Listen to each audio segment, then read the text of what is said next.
Hello, everybody, and welcome to the Bitchuation Room special Thursday Candidate Corner interviews. I am so excited for today's guest. We've done two of these, including this one, and I hope to make it a regular Thursday feature. So thank you so much for being here and for watching live or listening after the fact and supporting this show. This is a candidate who I've wanted to get on the show for months and months and months, but because she's too famous, no, because number one, well, she's been making lots of headlines, has been booked and busy, and pounding the pavement and knocking doors with some of y'all's support as well. It's been hard to book her, so I'm really excited to welcome. She is a 26-year-old Palestinian American with a cat named Heater, which is just the best name for a pet ever. And she is running in Illinois' 9th District for U.S. Congress, and early voting hath commenced. And she is Kat Abughazaleh. Kat, welcome. Thank you so much for having me. I want the audience to know that obviously I want to come on Francesca's show all the time. The last time we tried to make this happen and we were like, yes, it's committed, I got indicted. And then that's just kind of been a catchphrase through the campaign where it's like, sorry, then the indictment happened. I got indicted. I did everything right and they still indicted me. Please tell me you have that on a shirt. I know it's hard to make merch these days. My audience knows, but I did everything right and they still indicted me with your face. I would rock that for eternity. Well, let's talk about that actually, to the extent that you can. As we know, so few politicians and even candidates have really been on the streets in a way that I think you were in the face of ICE violence and terrorism. In Chicago specifically, we know there was this insane, Black Hawk helicopter raid on an apartment building that was effectively called in by the landlord, as all of our, the oligarchs are sort of syncing up in some sort of, evil fucking I'm so bad with Marvel movies, but the one with all the people and the things. Yeah, exactly. That one. Where they all the actual villains in the latest Superman movie. Or the actual villains in the latest Superman movie, which I didn't see. It was great. James Gunn said, fuck ICE, free Palestine. Dude, I love it. You gotta watch it. It was fun.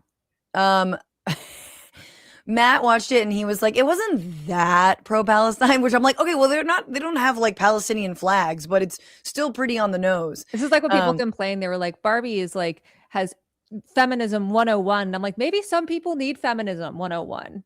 I was 100. Crying in the theater during America Ferrera's monologue. So like, maybe, I don't know. Bro, honestly, in this house, we believe the Barbie movie is radicalizing. I super stand the Barbie movie, and I appreciate that a 26-year-old agrees with my ass.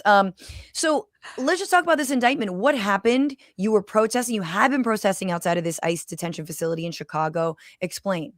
Yeah, so I want to back up a little bit and describe this facility. It's the Broadview Processing Center.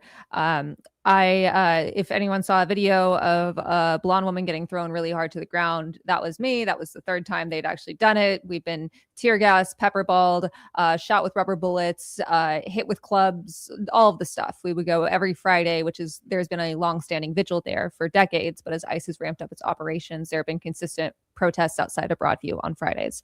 But that's what they're willing to do to a very, very white passing person, a congressional candidate on camera. Mm-hmm. They have plywood over the windows there. I have watched to bear witness to the deportations at like 5 a.m. as people are marched out in the same clothes they were detained in. We have heard reports of there's not enough room to sit down, much less lay down. So people sleep standing up. They are not given more than one bathroom break per day. If they soil themselves, they're beaten. If they don't sign their own self-deportations, they're beaten. There is no circulation in there. So people go into cardiac arrest. It's horrific. It is a concentration camp. And it was where all of our neighbors were taken after they were kidnapped from the streets. So we were protesting there because what else are we supposed to do? Yep. My community's under attack. I'm going to protect my community. I'm going to try to do everything I can to shed light on this. I Was this specifically in the 9th district, or no? This is just in the actual facility is actually right outside Chicago. It's not in the 9th district, but it's where our neighbors are taken. So when right. you are kidnapped by ICE, you're brought to the Broadview facility, and then you're probably either straight up deported or you are shipped to a facility without your family knowing where you are from there. I have watched as protesters have been kidnapped into the facility. I have watched as a mother and her child tried to deliver medication to their father, and they shot pepper balls at this fence that they illegally erected. Once again, ICE is so incompetent. This fence was erected with various handcuffs holding it together. And we actually, I and several other activists held a press conference to demand that fence come down for safety reasons and more transparency, and we've achieved those. Last demand is accountability. But even when a judge went in, suddenly the footage was lost of all the footage that was supposed to be in there. And also the day the judge came in, for some reason, they like took everyone there on a field trip. They're just in another facility now.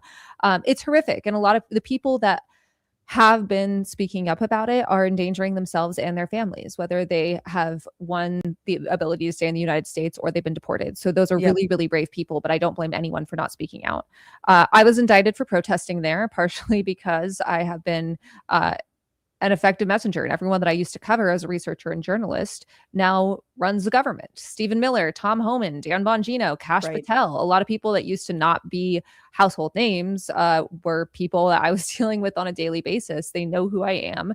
And this is from your long-standing work covering the right for various outlets, but specifically Media Matters. I mean, you had to suck down all kinds of so much Tucker, so much of this BS. He's different now.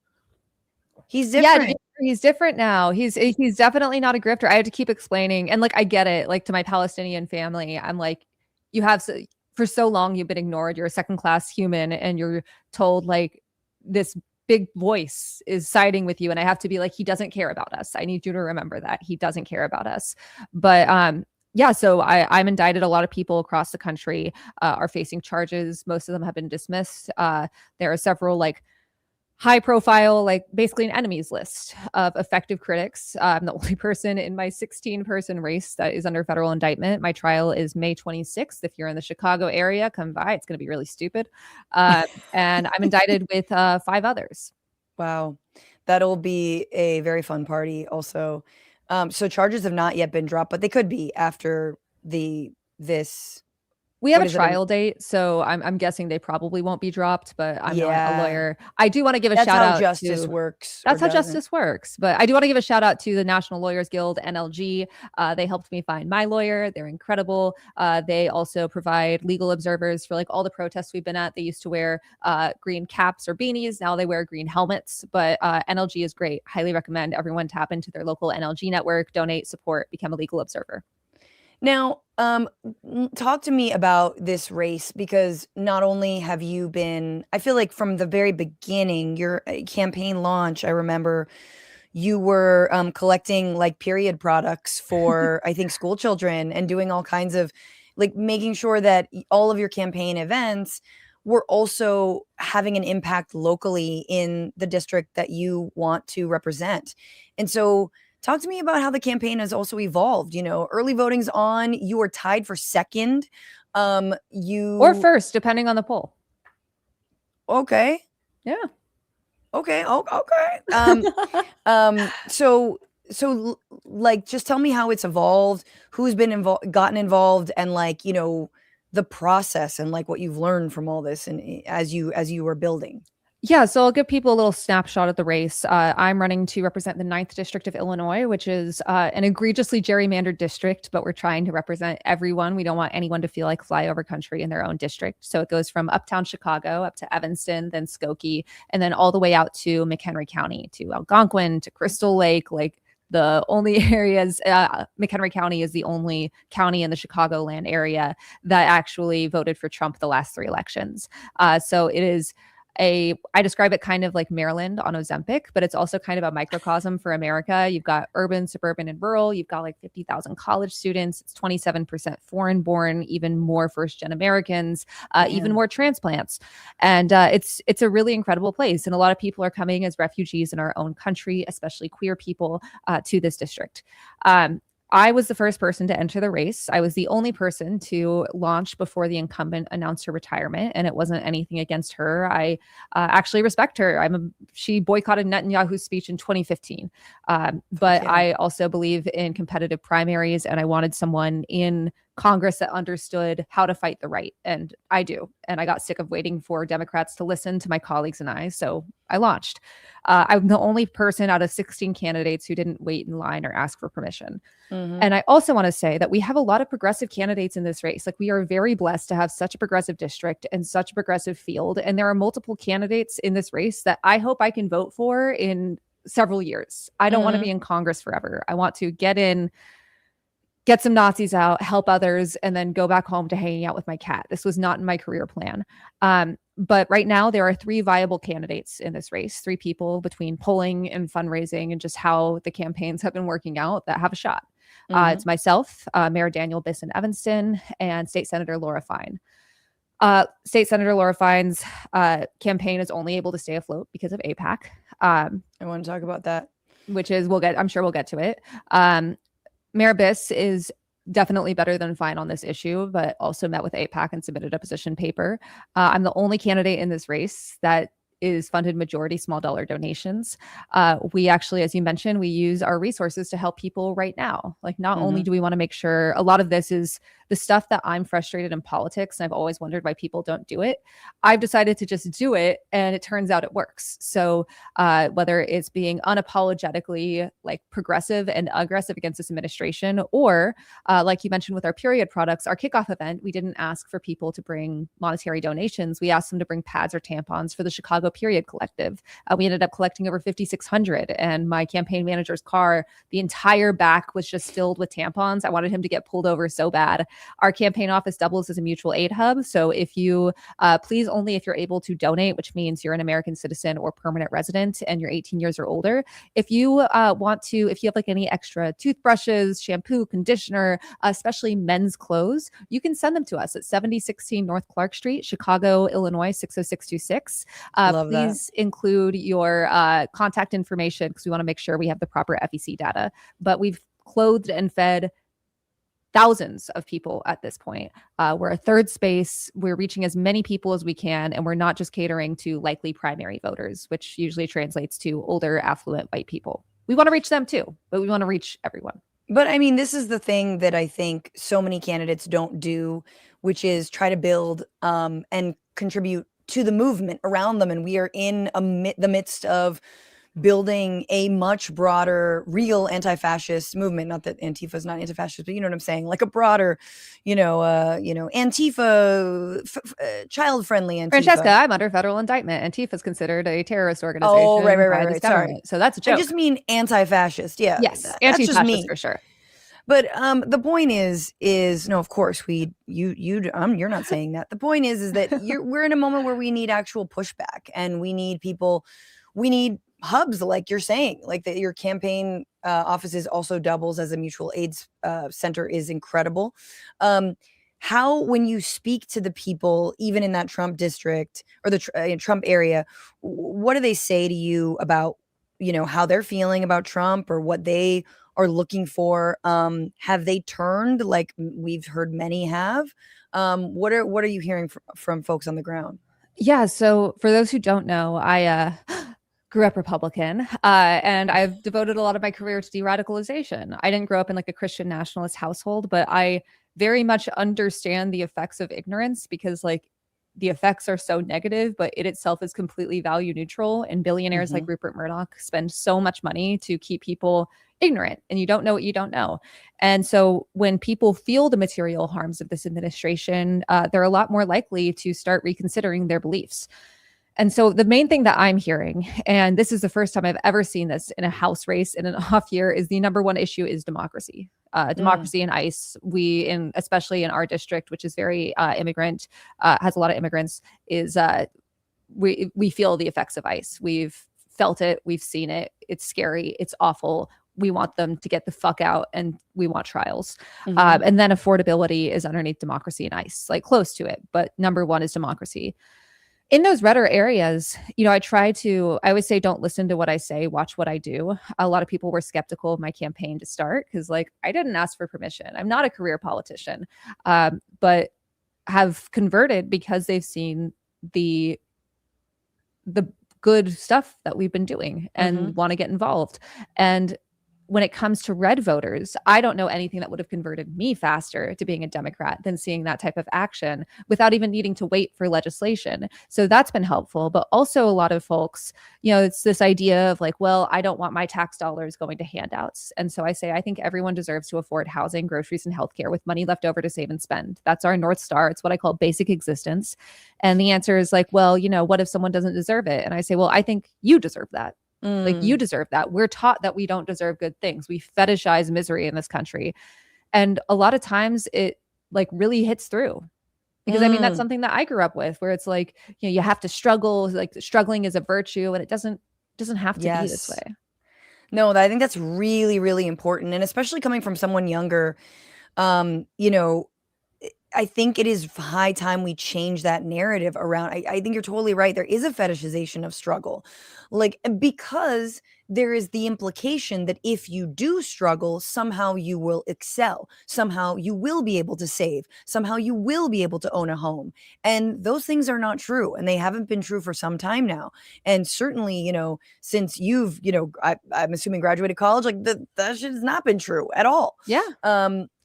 So I mean, I feel like millennials were told you do everything right and then you'll have like this perfect life and you'll get to have the home and the family and all of that. And you were lied to. And then Gen Z, I'm like right on the cusp there. My little cousin went, wow, you were born in the 1900s. And I was like, stop.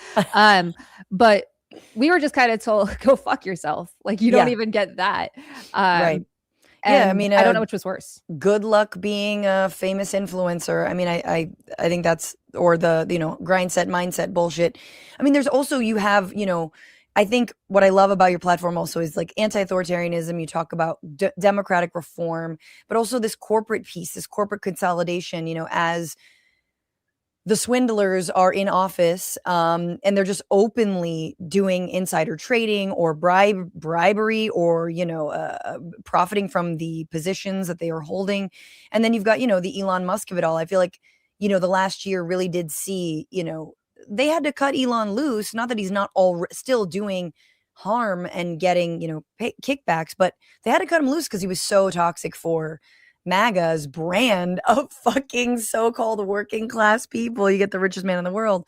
Which, by the way, I got laid off by Elon Musk before it was cool because he sued our company for accurate reporting, and then they had to let some of us go. And I got deposed in 2024. And let me tell you, Francesca, it was the dumbest 8 hours of my life. Oh my God. I've been deposed once, but they really dig into any kind of shit that you've like ever done. And you're like, whoa. So stupid. So is it true you tweeted something mean at Elon? God, I wish he would leak it. Like, I wish he would leak it. Please, Elon, if you're hate watching this, if you're hate jacking off to this, please release the cat files.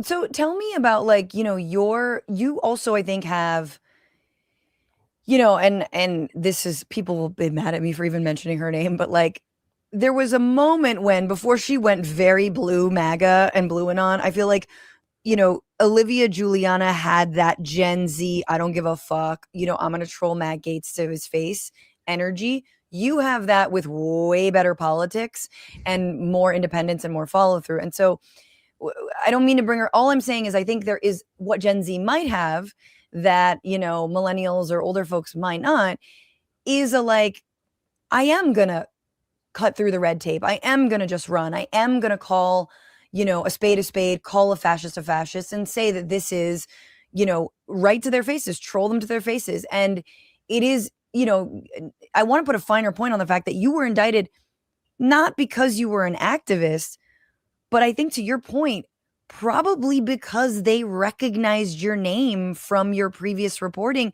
just like they went after Don Lemon. Swin Zateo literally mentioned, like, several days before I got indicted, he interviewed me at Broadview and he was like, your name has come up in the White House. What do you have to say about that? And I was like, arrest me, I guess. And then they took me up on it. No, but like straight up, this is their own personal little burn book, it's Stephen Miller's little like his little burn book where they're taken off the list. Because just for people to understand, like Stephen Miller being where he is, or Bongino being where he is like Kat Abu winning and being like head of, I mean, we would remake the FBI, I'm assuming, but being in the FBI, which is what we should be fighting for, ladies and gentlemen. More women in the FBI, more women in the CIA, more law enforcement. Yes, obviously. girl boss the shit out of that. Girl No, obviously. boss. You girl boss it to remake it from scratch. Let's talk about AIPAC, because about a month ago they did enter the race pretty heavily, as you said. Pretty much the only reason that this is a state senator, Laura Fine, has any chance and has her campaign the way where it is, and her polling is not very good. She's got a pretty high unfavorability. But she's still in this because of AIPAC.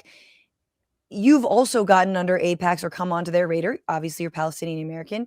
You are against genocide, and you believe. I want to talk about what your vision is, but tell me about what they have, like what they've done in this race, and how you're under their skin.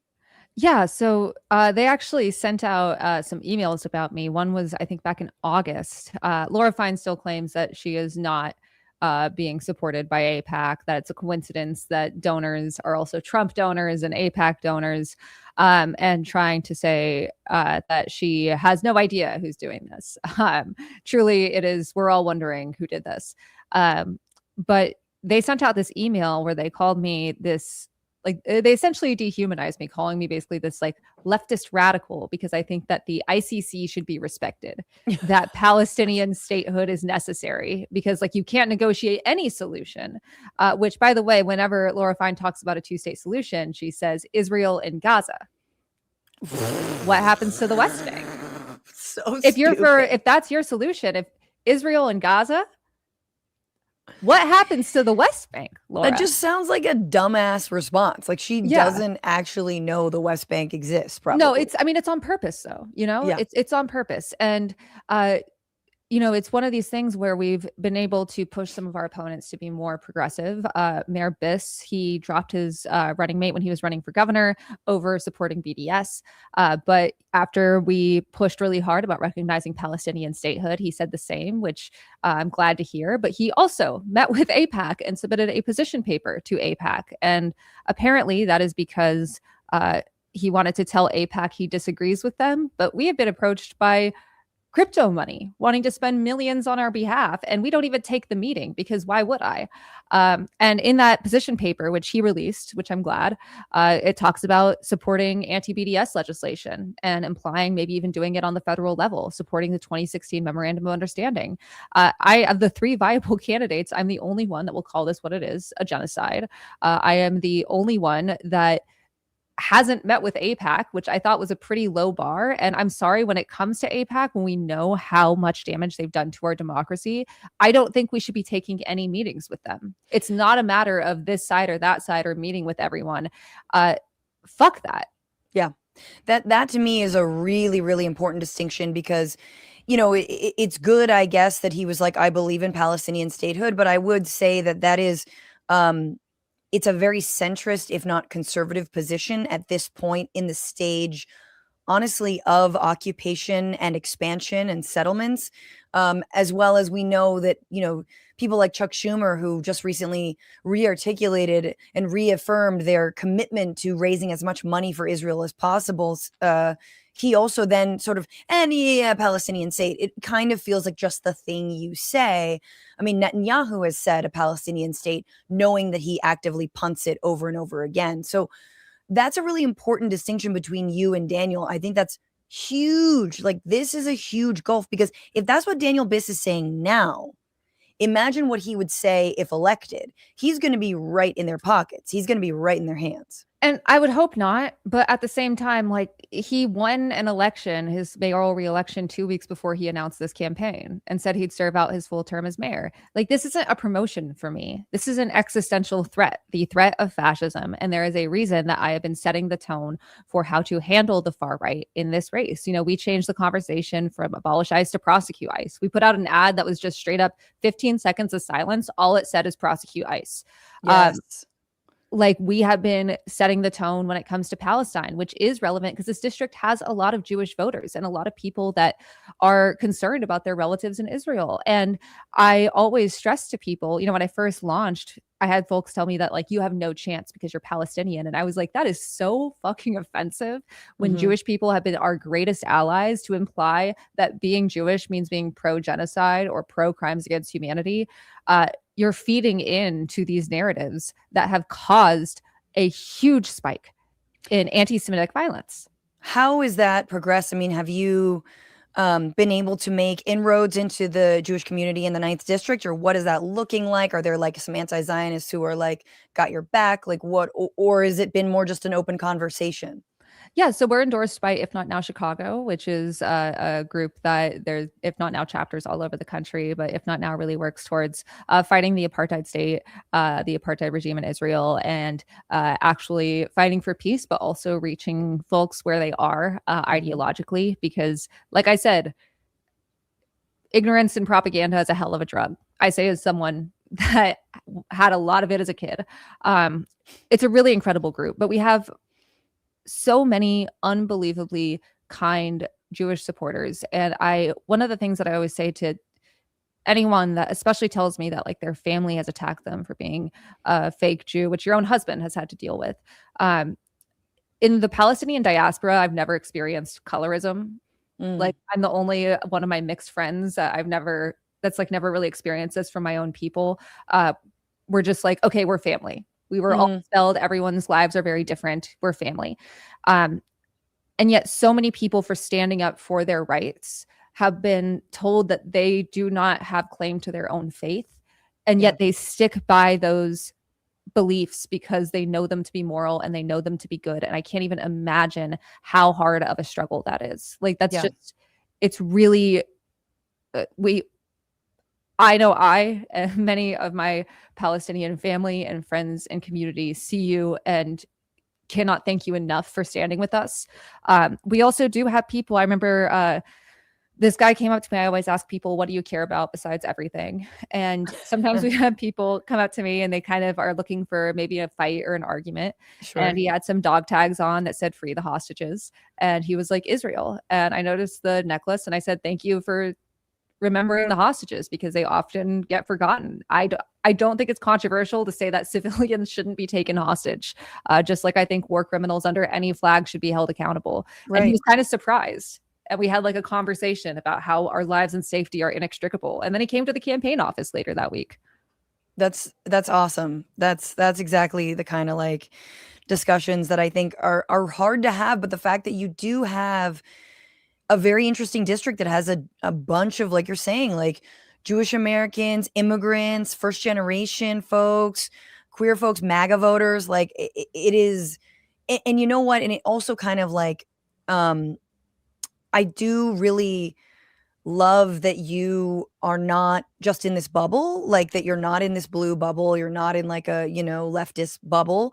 You are making these connections and these inroads. And I did want to actually talk about a little bit more about Palestine and Israel, because I feel like you mentioned it with Tucker Carlson, but I feel like, you know, when it comes to Carlson or people like Candace Owens, or the ways that the right broadly is against sending money to Israel, which is excellent. I think that's a good thing to be unified on.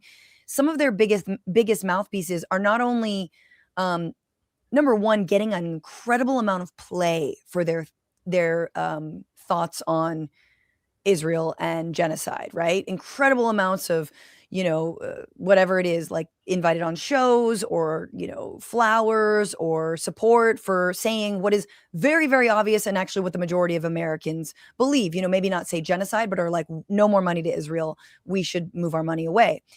Um, and yet, because you've reported on the right for so long, you more than anyone have this insight into the grift and what they're up to. And I'm someone who like cannot extract this perspective they have on Israel from all of their other worldview.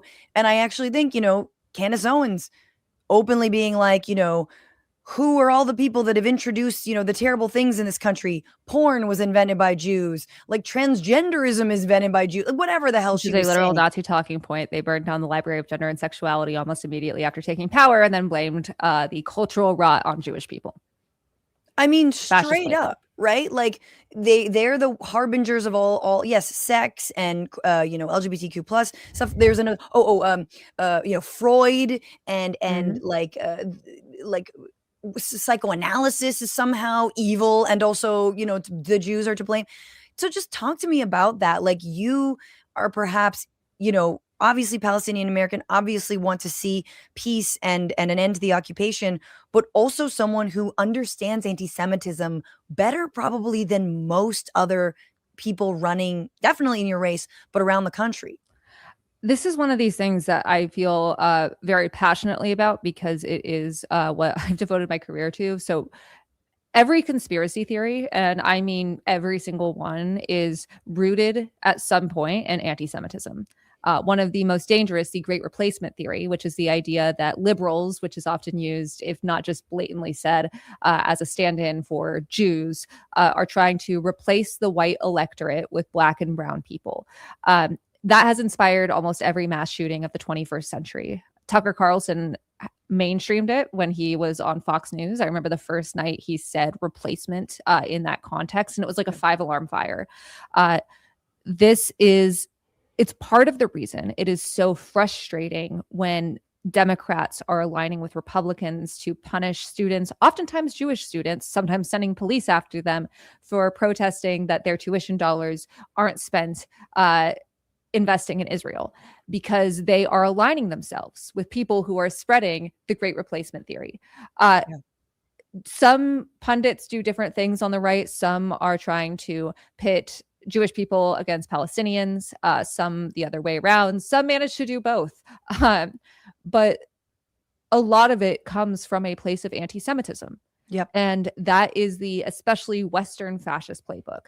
Over the last 100 years, every authoritarian regime has gone after visible minorities, immigrants, queer people, and education. And in the West, particularly Jewish people. We cannot take these people in good faith. We can't take Marjorie Taylor Greene in good faith. We can't take Tucker Carlson in good faith. If I'm all for actually evolving your views, but remember when Glenn Beck went on that apology tour where he wore like an infinity scarf in 2016?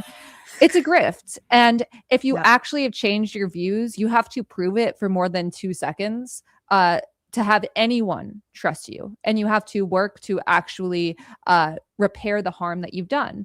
And Marjorie Greene believed it so deeply that she is leaving politics altogether. I mean, to me, it's like Marjorie she's such a true believer. Marjorie was a holdout for me because I'm like, look, if you're going to actually put forward legislation and get something done, I'm here for that. I want to see the proof. But, okay, she can't stand the fucking fire that she lit herself and now she's leaving. I've got no use for that.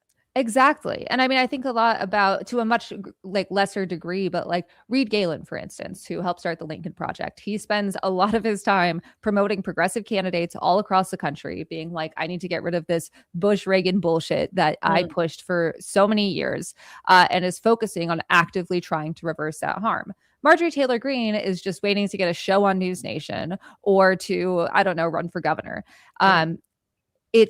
These people are grifters, and we have to remember that they're grifters. We have to remember that they do not care about us. They want nothing except their white nationalist ethno-state. And once again, if you want to change your positions, I am for that. Like, people have been like, would you support Hakeem Jeffries for speaker? And I'm like, if he changes everything that he believes, anyone I vote for speaker would commit to supporting Block the Bombs, prosecuting and abolishing ICE, and banning stock trading while forcing members to sell their individual stocks. If he somehow changes everything about himself to support those 3 initiatives, I'll consider it. But I don't think that's going to happen. And you'd have to prove that. don't trust these fuckers. They don't care about you. They don't care about your family, and they don't care about anything except themselves. I mean, and yeah, I think that the other piece of this is that there's this narrative of like, we were wrong about Muslims, hey, Ramadan Mubarak, everybody, like, It's like and John McCain being like, he's not a bad guy. Like, he's not a Muslim. This is a good man. yes, yes, And I yes, remember yes. my fucking Republican 2008 brain as a kid, like Arab in Texas, being like, wow, that's so nice of you, John McCain. Right. Yes. We've only slightly evolved out of Muslim immediately equals terrorist, but it does feel like um, also the narrative shift of like, oh, I guess we were lied to about hating the Arabs and Muslims. Like, yes, you were, but also this feels like you're just trying to replace that with Jews. Like, and Yeah. also until I see someone like Carlson or Candace Owens like stand up for the Somali American community, which is Black and Muslim, like I don't fucking believe you at all. Which, by the way, has one of the highest documentation rates, just like in terms of like immigrant communities. Almost like all Somalis are documented. I've talked to so many Somali folks in Minneapolis that are like, it's just racism, which we all know. But even if they're trying to come from that perspective, like, you guys fucked Yeah. up. They're so incompetent and they're so evil, and I hate all of them. The right, to be clear, not Somalis. As much as I want to believe that after you serve your terms, can just go hang out with your cat heater, I think this is a long haul, and I think you are one of these leaders in the long haul, Kat. I hate to break it to you. If not this race, in future and in a lot more. So I want to name that right off the bat, not off the bat, but now, because we need people like you, and you're so principled and you're so smart, and I don't want to sound like an older sister, but you really are, I'll take you and as an older sister. yes. But tell me, how can people support your candidacy now? What are you asking folks to do? What is the most important?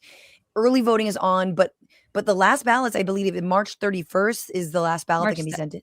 March 17th is election day. Okay. There are 3 viable candidates in this race. I'm the only one that hasn't met with AIPAC. I'm the only one supported by majority small dollar donations. I'm the only one that is actively helping the community right now. I don't want to be in Congress for the rest of my life. If these people want to stay in the seat till the day they die, they can have it after me. I'm just trying to get some Nazis out.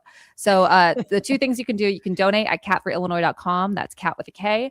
You can also volunteer. We have a volunteer Discord, discord.gg/catforillinois. You can also go to catforillinois.com/events if you don't like Discord. You can phone bank and text bank from anywhere in the country. You don't have to be local. And if you can help us knock doors, that's awesome too. We're doing a launch with Demi Palachek, who's running in the 13th district, demiforillinois.com, who's also great. Nice. There's all these a lot of events. fun. You've got all your trainings, the phone bankings, your day of action, just in the next week alone, all the stuff. We got The a lot of iftar stuff going on. party. Yeah, we're going to be knitting at Nabila Cafe, by the way, which is a really cute Palestinian cafe on Friday night. It's a lot of fun. We need your help. This is not going to be one with someone asked what our average donation is. It's $29.99, and that's with over 55,000 donors. So please, please, please volunteer, donate, tell your friends to volunteer and donate. We need your help. We've got 26 days to win this, and we plan on doing it. Hell yeah. Catforillinois.com. Kat Abughazaleh, you're such an inspiration. I'm so excited for you. And everybody, donate what you can, give your time, even just an hour of like text banking or phone banking. It's super fun. It's really easy too. We'll show you how to do it. Oh, yeah. There's always a training, right? So thank you. And of course, I will come on your live stream whenever you would like. Oh, yeah. We're doing our streamathon March 1st. It'll be fun. 8 hours straight. Francesca's probably going to be on. You've got your own, like, you have obviously your own YouTube channel and all that. What is that again? They're all different. My last name's long as hell. You can find all of them on our website, catforillinois.com. Our Twitch is Kat Abughazaleh. Yeah, if you follow me on Blue Sky, you can see photos of my cat Heater, who is very cute. Oh my God, I love it. All right, Kat, thank you so much for being here. Take care. Thank you. And everybody, thank you for being here as well. I'm going to read a couple comments. Anyone indicted for protesting ICE gets my support, says Moondragon. Appreciate you. Dragon Army reminding us that Anna says Tucker is cool now. So Tucker's cool now, and he can't be anti-Semitic because he was a Zionist once, which is definitionally incorrect. And when someone demands that unless you're a Zionist, you are anti-Semitic, that is the exact same bogus logic. We're like, if you don't support Israel, you're anti-Semitic. If you criticize Israel, you're anti-Semitic. If you're not a Zionist, you're anti-Semitic. It works that way for the right. So stop making it work the other way around. It's so ridiculous that she would even say something so stupid. Anyway, Nam Danette, thank you for subscribing over on Twitch. Batmanda, thank you for giving out 5 community subs. What a generous little support there. Vetras Varna, 2 of the best people on the planet, together at last. Go Kat, go donate to her campaign regardless of where you live. We need more people like her. Agreed. Tony Barbosa, greetings from Brazil. Hope you have the opportunity to visit us. Tony, girl, I wanted to go next week or in like 2 days.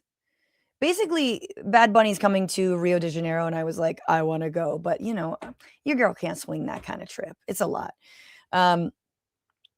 Let's see. Omega Star says MTG is a cultist before she's anything else. And Tropical Ding Dong, Kat's Dan the Divering her way to the top. Hell yeah.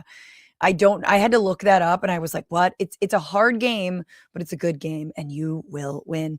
Guys, support Kat. It's fun when you know a candidate and you can phone bank for them and you're like, she's great. She's tracked the right. She knows how to get these, Nazi authoritarians out of power. She is the only one who has not met with AIPAC. She doesn't take corporate cash, and she's for all of these programs, like she said, groceries, housing, and I believe healthcare. So, God damn it, go support her, kick her some money. And thank you for being here for Candidate Corner. I gotta go do a bunch of other stuff. I wish I could stream for y'all and we could talk about Drew from the castle. Drew from the castle. He got arrested on his birthday. Fancy that, eh? Drew, Mr. Drew. Can you imagine the bobbies that arrested Andrew on his 66th birthday? Sign of the pedo. I love it. I love this for the royal family. And I love this for, honestly, for Prince Charles a little bit feeling the Prince Charles. Like he had me when we were memeing the fuck out of him in the crown and the staff. That was amazing. But now he got his little brother arrested. I mean, he didn't directly, but he supports an honest, ongoing, open process. Because apparently Andrew was sending, state secrets to Jeffrey Epstein. No big deal. And he definitely wasn't running any kind of blackmail ring. Yeah. Anyway, more on that as soon as I possibly can. But thank you guys so much for supporting me in this show. Become a patron, patreon.com/bitchuationroom. We have so many new reasons to join. I'm going to roll these out very, very soon. But TBD, thank you so much for being supporters. Patreon.com/bitchuationroom. Also, March 22nd at 3:30 p.m. at Dynasty Typewriter in Los Angeles. It'll be me and Emma Vigeland and, drumroll, Van Lathan Jr. of the Higher Learning Podcast, as well as comedian Ida Rodriguez. The 4 of us will be bringing you the hot takes and the laughs and all the good things. So get your tickets. You can go to francescafiorentini.com, wherever you're watching this, wherever you're listening to this. You can go to Dynasty Typewriters homepage, or bit.ly/TBR322.